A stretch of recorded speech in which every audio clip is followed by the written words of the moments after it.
আজকে এই সমাবেশ হচ্ছে শিষ্টাচার ও অপপ্রচারের বিরুদ্ধে।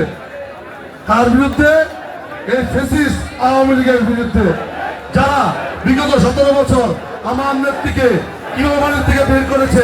আপনারা কি ভুলে গেছেন? আপনারা বাড়িতে ঘুমাতে পারেন নাই? আপনারা কি ভুলে গেছেন? আপনারা ব্যবসা বাণিজ্য করতে পারেন নাই? আপনারা কি ভুলে গেছেন? ওরা আমাদের 17 বছর অশান্তিতে রেখেছে।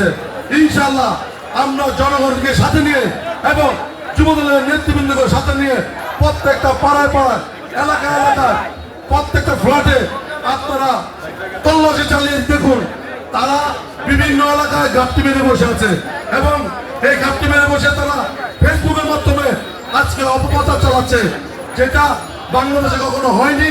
তারা এই ফেসবুকের মাধ্যমে অপপ্রচারের মাধ্যমে তারা করে দিচ্ছে। অতএব আপনাদের সবাইকে সোচ্চার থাকতে হবে।